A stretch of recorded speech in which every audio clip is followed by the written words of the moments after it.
बिस्मिल्लाहिर्रहमानिर्रहीम। अस्सलाम वालेकुम नाज़रीन, मैं हूं इरफान हाशमी और आपको प्रोग्राम में खुशामदीद कहता हूं। व्यूअर्स, 3 खबरों पर तफसील से हम बात करेंगे। पहली खबर, 12 थानों की पुलिस पहुंची है अडयाला जेल में, जहां पर डीएसपी और इमरान खान के दरमियान दिलचस्प मुकालमा हुआ। डीएसपी ने किस बात की यकीन दहानी करवाई और इमरान खान की तरफ से कौन सा बड़ा इनकार पुलिस वालों को किया गया है। व्यूअर्स, इसकी मुकम्मल तफसील मैं आपके सामने रखूंगा और फिर आपको ये बता दें कि इस्लामाबाद की जो हाई कोर्ट है और उसके चीफ जस्टिस आमिर फारूक साहब की तरफ से एफआईए की छितरोल हुई है और उस अदालत में 32 लोग जो पाकिस्तान तहरीक इंसाफ के उठाए गए, किस किस्म का फैसला दिया गया है आमिर फारूक साहब की तरफ से। फोन चोरी करके कौन लेकर गया और पानी के डिस्पेंसर्स भी नहीं छोड़े, ये लोग कौन थे और किस नीयत से पीटीआई के सेक्रेटेरिएट में दाखिल हुए। और व्यूअर्स, अब तक की सबसे अहम खबर आपको ये भी आज की इस नशिस्त में देंगे।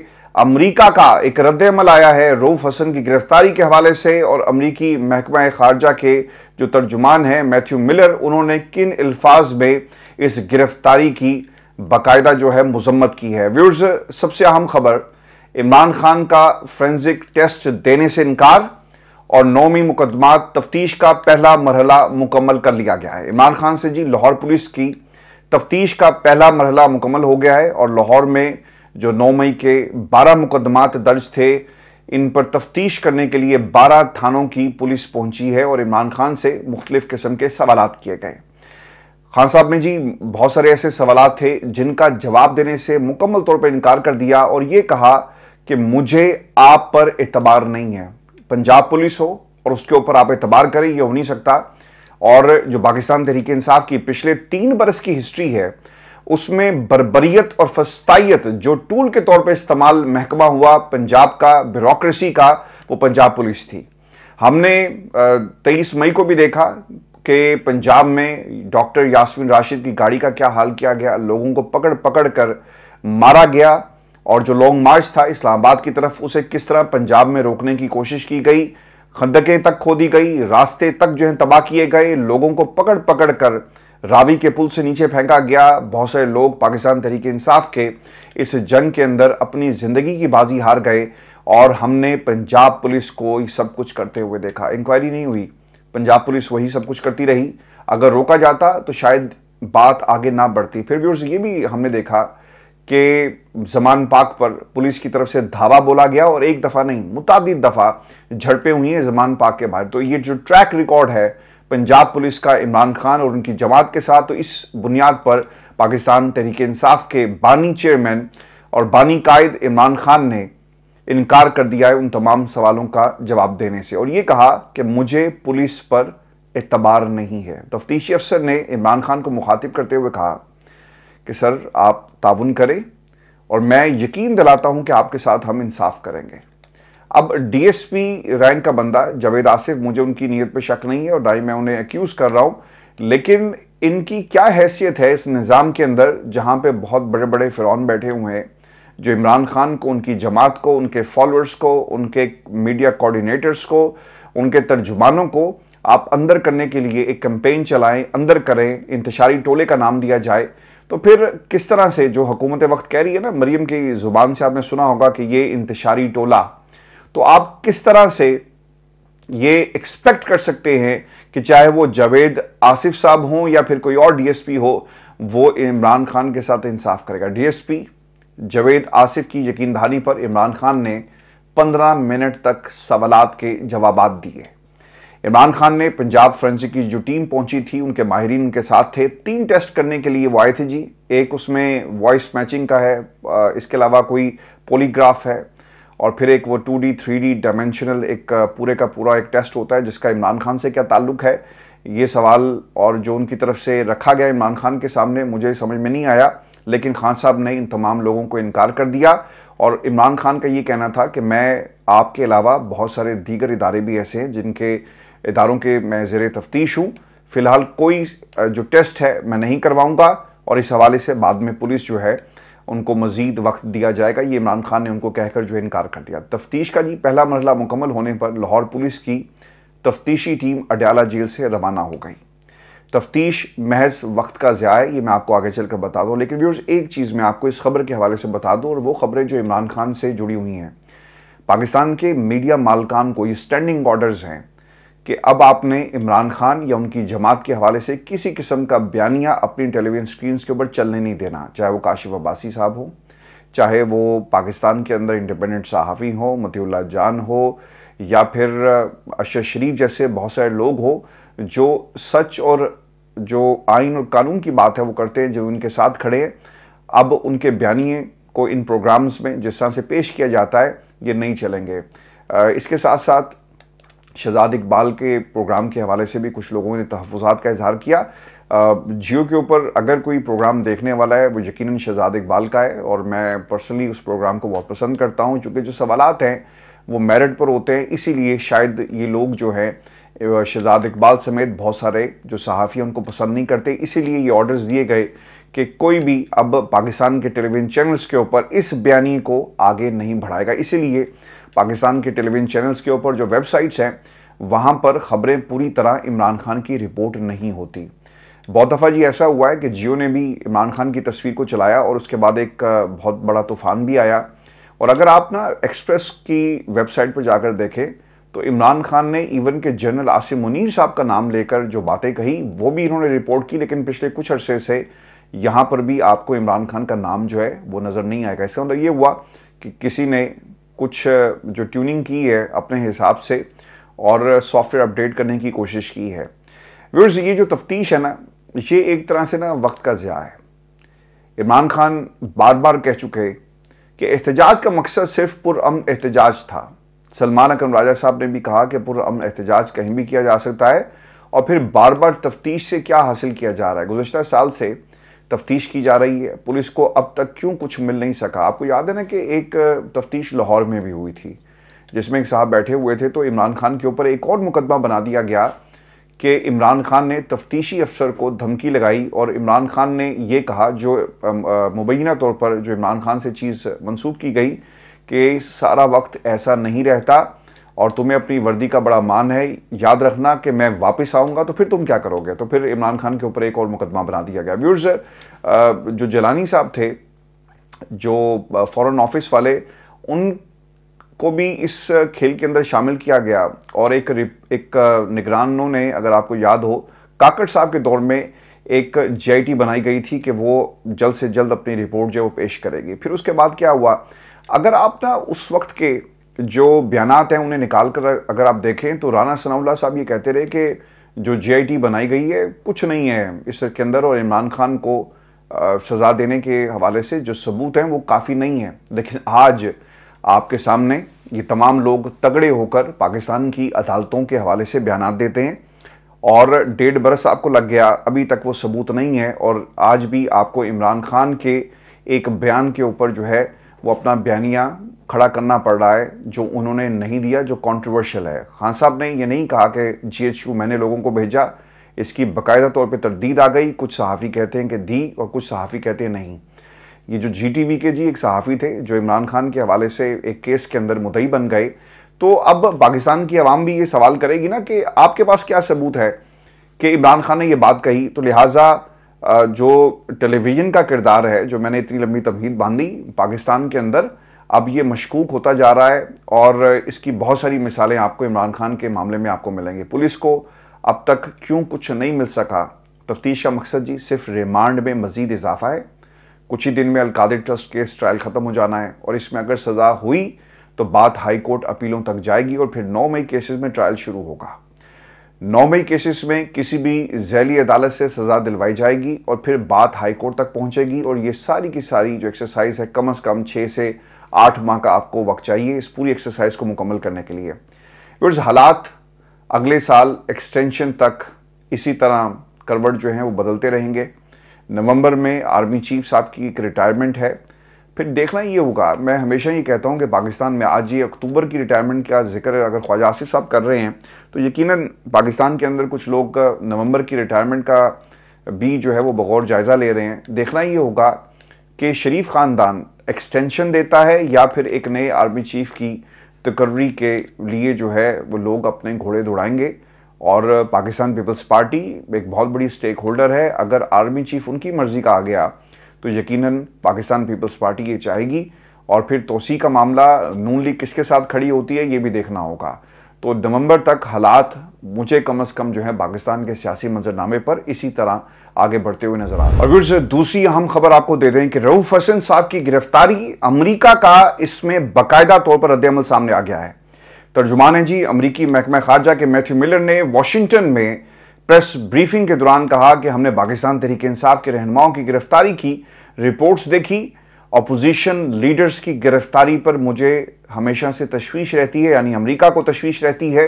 कानून की हुक्मरानी और जमहूरी असूलों की पुरअमन जो तरह से हम एक हमायत जो है वो इसी तरह करते रहेंगे और पाकिस्तान के आइन और कानून के मुताबिक इन असूलों का एहतराम करने पर जोर हम इसी तरह देते रहेंगे। रऊफ हसन साहब की गिरफ्तारी और इस्लामाबाद हाई कोर्ट में जो इस हवाले से समाअत भी हुई है, मैं उसकी तरफ भी आता हूँ। लेकिन अमेरिका की तरफ से, चूंकि मैथ्यू मिलर खुद भी एक तर्जुमान है ना, तो जब वो एक दूसरे तर्जुमान की गिरफ्तारी के हवाले से उनसे सवाल किया जाएगा तो ऑब्वियसली वो कंसर्न शो करेंगे। और उन्होंने फिर इस बात का इजहार भी किया कि पाकिस्तान में जो कुछ हो रहा है अमेरिका उसे बहुत ही क्लोजली ऑब्जर्व कर रहा है।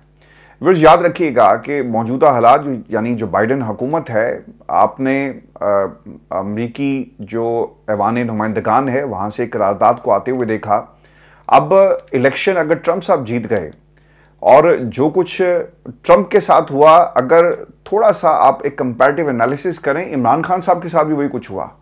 ट्रंप को भी अदालतों में ले जाया गया, वहाँ पर भी पाकिस्तान में 9 मई होता है तो वहाँ पर जो एक वाकया हुआ वो आपके सामने है और किस तरह से लोग अंदर दाखिल हुए उसके ऊपर भी सियासत हुई, कौन लेकर गए, कुछ लोगों को सजाएं भी हुई।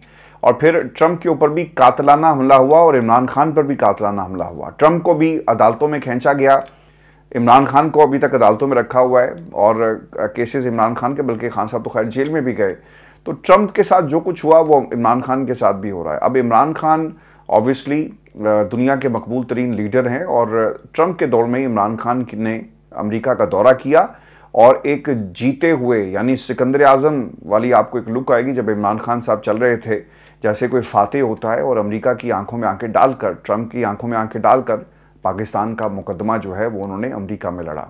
अगर आप इनकी कहानियाँ सुने ना आउसूफ शरीफ के, तो ये तो जो इनका एक दौरा हुआ ना अमेरिका का, तो उसमें खबर ये शाहीन सबाई साहब ने बहुत दफ़ा ये किस्सा सुनाया कि ये तरले करते रहे कि आप हमारे से मुलाकात कर लें, आप हमसे मिल लें, और फिर आखिरकार उनकी मुलाकात हो भी गई। लेकिन चूंकि इन्होंने पीछे आके पैगाम देना था ना कि देखो भी हम भी इम्पॉर्टेंट हैं, हमें भी अमेरिका के सदर ने बुलाया और बिठाया और बातचीत की। सिर्फ पाकिस्तान के जर्नैलों से अमेरिका मिलना पसंद नहीं करता, हमसे भी मुलाकातें जो है वो करना चाहता है और फिर यहाँ पर आकर उस मुलाकात को एक्सप्लॉइट किया जाना था। तो ये बिल्कुल उसी तरह ही है। मैं आपको ना इसकी एक छोटी सी एग्जांपल दे देता हूँ। आपने अक्सर पाकिस्तान में या आम एक टेंडेंसी है ना लोगों की, कहीं पे कोई बड़ा आदमी, कोई स्टार, कोई फिल्म स्टार देखा, कोई क्रिकेटर देख लिया, कोई पॉलिटिशियन देख लिया। खैर पॉलिटिशियंस की तो खैर इतनी इज्जत नहीं रही, लोग ना एक तस्वीर बनवा लेते हैं और फिर उस तस्वीर को इस्तेमाल किया जाता है कि हाँ जी वो तो हमारे मिलने वाले हैं, उनके साथ बड़ा प्यार है जी, बड़े अच्छे ताल्लुकात हैं। यही मियाँ साहब जो है ना बाऊजी कर रहे थे और अमेरिका में जब वो गए तो उन्होंने मुलाकात की ख्वाहिश का इजहार किया जो स्केड्यूल ही नहीं थी, लेकिन फिर किसी तरह उनकी मुलाकात जो है वो हो जाती है। रऊफ हसन साहब की गिरफ्तारी जो है ना जी, इस्लामाबाद हाई कोर्ट में इस पर समाअत भी हुई है और इस्लामाबाद हाई कोर्ट ने पाकिस्तान तहरीक इंसाफ सेक्रेटेरिएट पर छापे के दौरान हिरासत में लिए गए कारकुनान की बाजियाबी के लिए दायर दरख्वास्त पर समाअत की है। चीफ जस्टिस ये कहते हैं कि सबूत के बगैर किसी भी शख्स को कैसे गिरफ्तार किया जा सकता है। अगर कल मैं सड़क पर जा रहा हूँ तो पुलिस मुझे भी उठाकर ले जाएगी। एडिशनल अटॉर्नी जनरल मंसूर जो मुनव्वर इकबाल साहब थे वो ये कहते हैं कि FIA ने मुकदमा दर्ज किया है, मुकदमे में नामजद लोग गिरफ्तार किए गए। इस पर चीफ जस्टिस ने रोकते हुए ने कहा कि इस मुकदमे में 10 मर्द और 2 खवातीन शामिल हैं। क्या आप किसी सबूत के बगैर किसी भी शख्स को गिरफ्तार कर सकते हैं? क्या पाकिस्तान तहरीक इंसाफ सेक्रेटेरिएट में बैठे तमाम लोगों को गिरफ्तार किया जाना लाजिम था? क्या उस दफ्तर में मौजूद होना कोई जुर्म है? अगर अली बुखारी एडवोकेट वहां मौजूद होते तो क्या उन्हें भी गिरफ्तार कर लिया जाता? पाकिस्तान तहरीक इंसाफ के वकील अली बुखारी ने इस पर जवाब दिया कि ये पार्टी सेक्रेटेरिएट से वाटर डिस्पेंसर भी उठा कर ले गए, जिस पर चीफ जस्टिस ने ही सवाल किया कि क्या आपने पानी पीना था? आपने 32 लोगों को उठा लिया, क्या वो सब आपको मतलूब थे? आपने किस कानून के तहत इनको गिरफ्तार किया? क्या शक की बुनियाद पर क्या किसी को गिरफ्तार किया जा सकता है? सिर्फ वहां पर मौजूदगी की बुनियाद पर किसे कैसे गिरफ्तार कर लिया गया? अगर गिरफ्तारी नहीं डाली गई तो 32 लोगों को 10 घंटे आपने कैसे वहां पर रखा? क्या यह अगवा नहीं है? अदालत के दरवाजे बंद करवा दूं और आपको बाहर ना जाने दूं तो आपको लग पता जाएगा, और फिर क्या यह अगवा नहीं होगा? बगैर गिरफ्तारी हब्से भेजा में रखने का मामला मेरे अब सामने आ गया है, तो लिहाजा मैं इसके ऊपर फैसला जरूर दूंगा। और चीफ जस्टिस से यह भी कहा डायरेक्टर एफआईए को मुखातिब करते हुए कि जिस बंदे को गिरफ्तार नहीं किया, क्या आपने उसका मोबाइल अपने पास क्यों रखा? अच्छा, ये काम ना ये 9 मई में भी हुआ, उसके बाद भी होता रहा कि पुलिस ने ना, पंजाब पुलिस ने खासतौर पर लंबी लंबी दिहाड़ियां लगाई हैं। जिस किसी का पता चलता था ना कि इसका चाचा मामा या ये टीवी पर भी पाकिस्तान तरीके इंसाफ के जलसे देखता है, तो पुलिस ने पंजाब की उसे भी उठा लिया और लोगों ने अपनी दुश्मनियां निकाली कि ये मुझे पसंद नहीं है, अच्छा इसका नाम भी उस लिस्ट में डलवा दें। और लोगों को जो ये 9 मई वाला वाकया था इसमें इस्तेमाल किया गया। अब चीफ जस्टिस ये भी सवाल कर रहे हैं कि किसी को कैसे उठा लिया गया? कोई कानून, कोई कायदा आपने पढ़ा नहीं, आप जिस मवाद की बुनियाद पर लोगों को उठाते हैं, फिर ट्रायल चलता है और फिर बड़ी आसानी से कह दिया जाता है कि जी हम तो पकड़ते हैं लेकिन अदालतें इन्हें छोड़ देती है। आपने किसी की जो प्राइवेसी है उसे किस तरह मुतासिर किया, किस कानून के तहत मुतासिर किया? अब ये आमिर फारूक साहब ना सारे सवालात कर रहे हैं। अब ये जो उन्होंने बात कही है ना कि पुलिस पकड़ती है, कानून नाफिज करने वाले इदारे पकड़ते हैं लेकिन अदालतें छोड़ देती हैं। सर, मसला यहाँ पर यह है कि कायदे कानून को आपने अप्लाई करना होता है। प्रोसिक्यूशन बरतानिया के अंदर तो खासतौर पे इस चीज़ को देखती है कि अगर केस तगड़ा हो ना फिर हाथ डालती है, क्योंकि उन्हें पता होता है कि ये प्रोसिक्यूशन के खिलाफ अदालत में जाएंगे, डैमेजेस भी हमें देने पड़ेंगे और हमारी जग हंसाई भी होगी। लिहाजा बगैर सबूतों के, चाहे वो कितना बड़ा ही दहशतगर्द क्यों ना हो, उसके खिलाफ यहाँ पर कार्रवाई नहीं की जाती है।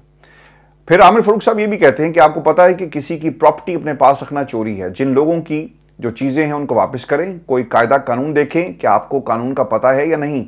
अब मामला मेरे सामने आ गया है, इस पर कुछ ऑर्डर मैं ज़रूर लिखूंगा। पुलिस और एफआईए की तारीफ मैं यहाँ पर बैठकर नहीं कर सकता कि उन्होंने बहुत अच्छा काम किया, इसलिए हम कहते हैं कि ये पुलिस स्टेट बन गई, जिसका जो दिल चाहता है वो करता है। पुलिस को इस्तेमाल किया जाता है, कानून और कायदे को आपने पसे पुश डालकर ये सारी कार्रवाई की। अब जो फैसला मैं लिखूंगा, चूंकि केस मेरे सामने आ गया, चोरी का मुकदमा अगर कोई दर्ज करवाना चाहता है तो ज़रूर करवाए, लेकिन चूंकि अब मामला मेरे सामने है, इस पर यह अदालत अब खामोश नहीं रह सकती। रऊफ हसन साहब का मुकदमा किस अदालत में चलेगा? व्यूअर्स, मैं आपको ये भी खबर दे दूं कि वफाकी हुकूमत ने पीका के तहत ट्रायल के लिए इस्लामाबाद में खुसूसी अदालतें तश्कील दे दी हैं और पाकिस्तान तहरीक इंसाफ के रहनुमा रऊफ हसन और दीगर का ट्रायल पीका एक्ट के तहत कायम अदालतों में अब चलाया जाएगा। वफाकी हुकूमत से जारी नोटिफिकेशन के मुताबिक chief justice Islamabad high court से मुशावरत के साथ खुसूसी अदालतें तश्कील दी गई हैं। एडिशनल डिस्ट्रिक्ट एंड सेशन जजेस और सिविल जज ईस्ट एंड वेस्ट को ट्रायल का इख्तियार जो है वो दिया गया। अब मैं आपको व्यूअर्स इस हवाले से भी एक खबर और दे दूं कि पाकिस्तान तहरीक इंसाफ पर पाबंदी, और इस पाबंदी जहां पे अदालतें ये जो कार्रवाई कर रही हैं, वहीं पर इस पाबंदी के हवाले से हुकूमत कुछ बयानात और सिग्नलिंग कर रही है। पीटीआई पर पाबंदी का क्या असूली फैसला हो गया? अता तारड़ साहब जी एक प्रोग्राम में आए और उन्होंने ये कहा कि तहरीक इंसाफ पर पाबंदी लगाने के लिए पीपल्स पार्टी से भी मशवरा कर लिया गया है और पाबंदी से मुतलिक एमक्यूएम से भी बातचीत इस वक्त जारी है। लोग भरपूर तरीके से हमायत कर रहे हैं कि पाबंदी जो है वो होनी चाहिए। अच्छा, अब जो बंदा कहते हैं जी बहुत बड़ी सपोर्ट हमारे पास है और भरपूर तरीके से, मेरी इत्तला व्यूअर्स ये है कि पाकिस्तान तहरीक इंसाफ पर पाबंदी के मामले पर पीपल्स पार्टी की रिजर्वेशंस हैं, और ये रिजर्वेशन से पीपल्स पार्टी की नहीं है बल्कि नून लीग के अंदर भी बहुत सारे ऐसे लोग आपको मिलेंगे जो इस पाबंदी के खिलाफ हैं और ये सवाल कर रहे हैं कि अगर तहरीक इंसाफ पर आज हमने पाबंदी लगाई तो कल को हमारी पूरी जमात पर, हमारे ख़ानदानों के निकलने पर पाबंदी लग जाएगी। और पाकिस्तान के अंदर किसी का नाम अगर नवाज शरीफ होगा तो उसे उठा लिया जाएगा। आज आपने इमरान खान के नाम पर पाबंदी लगाई ना, ये वक्त आप पर भी आएगा और हमने वक्त को बदलते हुए देखा है। और फिर उस वक्त आप भी कहते हैं कि रियासत जी बहुत जुल्म कर रही है, फिर कोई याद नहीं रखता। इस मुल्क के अंदर जिसका नाम शहबाज होगा उसे उठा लिया जाएगा, जिसका नाम बिलावल होगा उसे उठा लिया जाएगा, जिसका नाम मरियम होगा उसके साथ भी ये सलूक किया जाएगा जो आज पाकिस्तान तहरीक इंसाफ के लोगों के साथ हो रहा है। तो ये जो हरकत इस वक्त हुकूमत कर रही है, पाबंदी जो खेल रही है, इसकी एक बहुत भारी कीमत इनको अदा करना पड़ेगी। व्यूअर्स, वफाकी काबीना का इजलास परसों होना था वो कल तक मुलतवी कर दिया गया है और फिर कल भी काबीना का इजलास नहीं हो सका और वजह ये बताई गई कि वज़ीर-ए-आज़म मसरूफ़ हैं और अब कहा जा रहा है कि आज वफाकी काबीना का अहम तरीन इजलास होगा और इसमें पाकिस्तान तहरीक-ए-इंसाफ पर पाबंदी लगाने का फ़ैसला होगा और इसी में इमरान खान पर आर्टिकल 6 लगाने का भी फ़ैसला होगा। लेकिन क्या हुकूमत ताहाल तज़ब्बुब का शिकार है? क्या अभी तक फ़ैसले नहीं हो पा रहे? पाबंदी का फ़ैसला क्या नहीं हुआ? और क्या अभी तक पाकिस्तान पीपल्स पार्टी समेत बाकी जमातें ऑन बोर्ड नहीं हैं? और क्या हुकूमत ये सोच रही है कि अदालतों का शदीद दबाव आएगा और पहले इतने बड़े फ़ैसले के लिए सिर्फ अता-तारड़ का आना, किसी भी बड़ी वजारत से कोई वज़ीर इस फैसले के लिए नहीं आया? वजारत दिफा, वजारत दाखिला जिनका एक्चुअल में ये दायराकार था, पाबंदी का नोटिफिकेशन भी वजारत दाखिला ने जारी करना था, उनका भी कोई बंदा नहीं आया। मोहसिन नकवी साहब को प्रेस कॉन्फ्रेंस करनी चाहिए, लेकिन वो क्या प्रेस कॉन्फ्रेंस करेंगे? ये तमाम सवालात जो हैं बहुत ही अहमियत के हामिल हैं। व्यूअर्स, पाकिस्तान के अंदर हुकूमतें यकीनन इसके कॉन्सिक्वेंसेस को भी देख रही हैं। शहबाज साहब को अता-तारड़ साहब और जितने भी लोग हैं इन्होंने ये ब्रीफ कर दिया होगा आज़म नज़ीर तारड़ साहब ने कि सर ये मामला पाबंदी का है, सुप्रीम कोर्ट ऑफ पाकिस्तान इस फैसले को उड़ा देगी और अगर उन्होंने उड़ाया तो फिर हमारे पास क्या बचेगा माँ सिवाय इसके कि हम एक बयानिया बना सके। अगर व्यूअर्स इन्होंने पाबंदी लगाई, इनको भी ये बात बखूबी मालूम है कि पाकिस्तान तहरीक-ए-इंसाफ पर यह पाबंदी अदालत में 1 मिनट भी नहीं ठहरेगी, उसे सेट असाइड कर दिया जाएगा, तो फिर आपके पास क्या रहेगा? सिर्फ एक बयानिया, सिर्फ एक गालम गलोच की सियासत कि पाकिस्तान की देखें जी अदालतें एक दहशतगर्द को पनाह दे रही हैं। पहले आप ये कहते थे ना कि लाडला,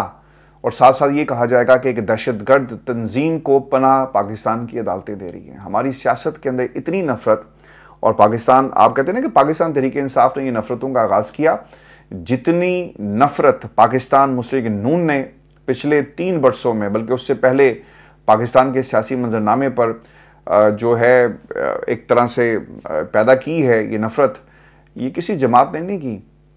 यहाँ पर तो लोगों को आपने अदालतों में ले जाकर उनसे पैसे वसूल किए। यही हुआ ना, फलां के खिलाफ केस कर दो, फलाने चैनल को पकड़ लो, फलाने सहाफ़ी को जो है वो तुम दो। इतनी नफरत, इतनी मोहब्बत अगर आप पाकिस्तान से और पाकिस्तान के लोगों से कर लेते तो आज आपके पास एक पॉलिटिकल तगड़ा कैपिटल मौजूद होता जिसे आप इस्तेमाल कर रहे होते, खर्च कर रहे होते। मरियम को ये ना कहना पड़ता, इमरान खान के नाम का सहारा ना लेना पड़ता, नवाज शरीफ और बाऊजी को बार बार ये ना कहना पड़ता कि हमारी 2013 में हुकूमत को चलता आपने कर दिया। चूँकि नवाज शरीफ और शहबाज शरीफ और जितने भी इनके हवारी हैं, जितने भी प्यार करने वाले इनके इत्तेहादी हैं, इनके पल्ले कुछ नहीं है। ये इमरान खान की सियासत पे ज़िंदा हैं। आज इमरान खान पाकिस्तान की सियासत में अगर ना हो तो इनकी सियासत जो है वो 1 मिनट भी नहीं चल सकेगी। यानी इनकी दुकान, दुश्मनी की दुकान भी इमरान खान के बगैर नहीं चल सकती। इनकी तरक्की जो ये मुल्क के हवाले से जिस तरह से चीज़ें लेकर चल रहे हैं, ये तरक्की के आपको सिर्फ ख्वाब दिखाएंगे, बातें सुनाएंगे, लेकिन असल जो मुद्दा है इनका इमरान खान पर तनकीद करके अपनी कारकर्दगी को छुपाना। ये शो था आज का हमारा। अपने कमेंट्स भेजिएगा। अगली वीडियो में आपसे जल्द मुलाकात होगी। इजाज़त दीजिए। अल्लाह के बाद।